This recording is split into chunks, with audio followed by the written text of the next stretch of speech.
This week, as I've been watching the events all over the world unfold, what's happening in Afghanistan, what's happening in Haiti, I've just been heartbroken and I felt helpless as I have seen so many people facing truly the unimaginable. And I can't help but think about how many of those people might call Elevation Church their home. You know, Elevation started in Charlotte, but we're a global ministry now. And I know that so many people who would call this ministry their home have been personally affected by these events. And I want you to know that Elevation Church and Elevation Outreach has been partnering this week with multiple organizations who are on the ground meeting the needs of people in real time. I want to share this interview that I got to do with my friend from the organization No One Left Behind. You'll notice that he's actually walking through the airport as we were talking because he had said a tearful goodbye to his family and he was headed to Afghanistan to bring relief and support and to help get some of these people out who are scared and who are afraid for their lives. I think that you will be touched by this interview. And I just want to say thank you to those of you who call Elevation your home and who continue to give to Elevation Church. It's because of your support that when things like this happen, that we are ready to go, ready to support organizations who are already there, bringing relief, bringing aid, bringing support to these situations. So thank you. Hi, Ishmael. How are you? I'm good. It's so nice to meet you. I'm Holly. And I want to start off by saying I'm so sorry for what is going on in your homeland. And also, I just can't imagine what this week has been like for you. So thank you for hopping on this call. And thank you for taking the time to talk with me. Thank you so much. Thank you for having me. It means a lot.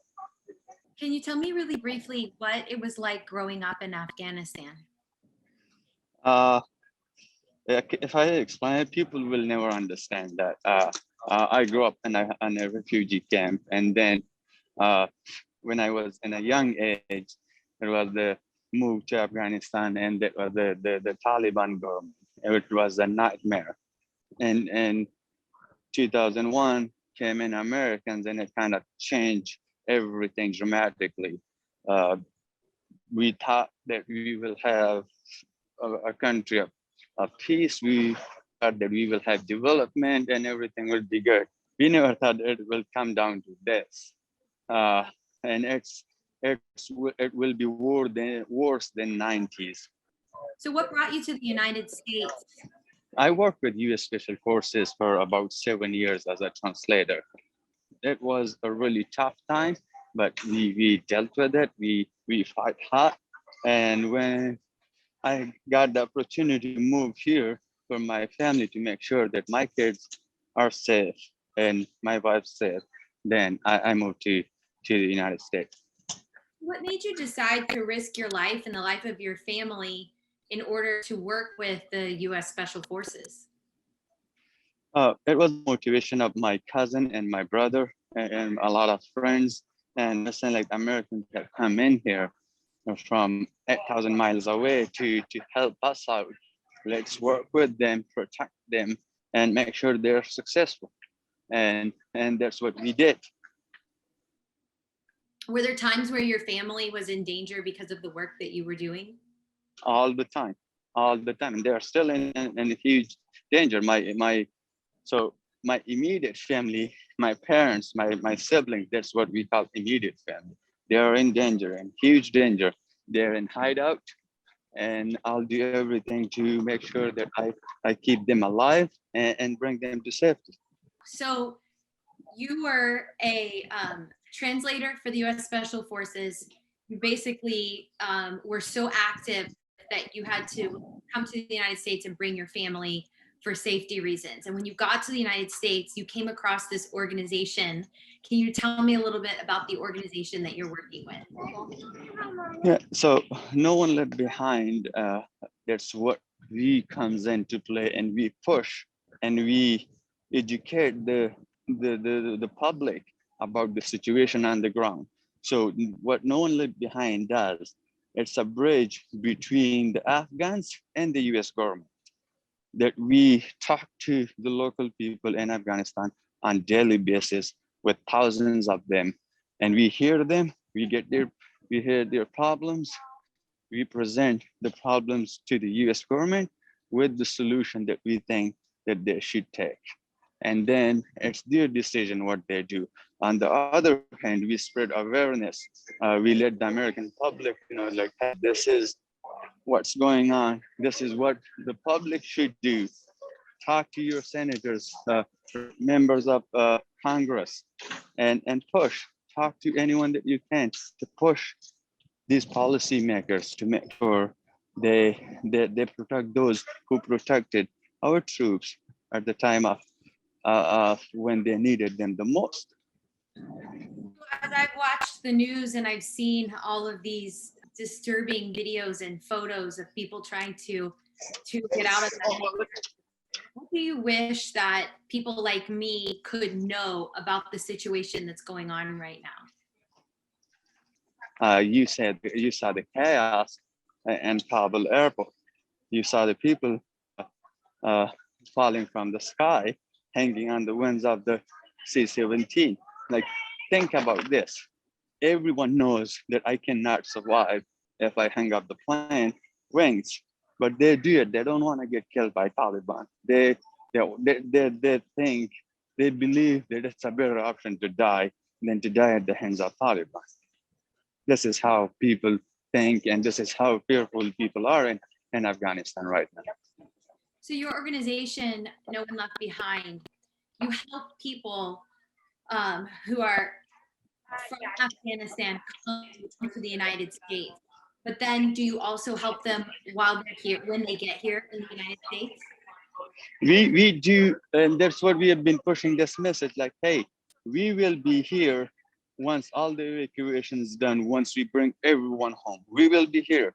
We will be standing with those people. We will make sure that they stand on their feet. We get them in houses, we get them house supply, we get them whatever they need. We wanted to make sure that they are settled, they feel comfortable, they feel that they are in their own home, and go from there. Wow. This morning when I was leaving, my son was crying and he didn't want me to go. He is about 8 years old, but he understands the situation on the ground. And he was frustrated that I don't know what's gonna happen to you when you go there. But there are thousands of kids out there. They need someone to come to save them. Wow. So Ishmael, I'm not going to take up much more of your time. I know that that you have to catch a flight. I don't know if you know this about our church, but our church designates 12% of every dollar that's given, and we turn it around and we put it back into organizations that we believe in. Last night I gathered together a lot of the people from our church, and we had a prayer meeting, and we prayed for the people of Afghanistan, and we prayed for the American troops that are there, and we prayed for the women and the children, and it was a moment that I had where I felt helpless. I felt like I'm seeing these horrible events unfold and feeling like I don't know what to do. But I do get to be a part of an amazing community of people who generously give their money. And so because of that, because I feel like this is such an answer to prayer. So we were praying last night, and then we find out about your organization. And because we believe in what you're doing, we have a check for your organization for $25,000. Thank you so much. It means a lot. We are working on charter flights to bring people here. That is huge, and I really appreciate that. Thank you. That's great. I want you to know that you have our resources, but you also have our prayers, and our hearts are with you as you go on this journey. And we're just praying for safety over you and over your family, and success on this journey as you go and you try to help people get out We're Thank really you. appreciative of people like you who you're risking your life, but you're doing it because you believe in this and you want to help people. And so Thank we you. believe in you. Thank you. Keep me in your prayers, and we will be in touch.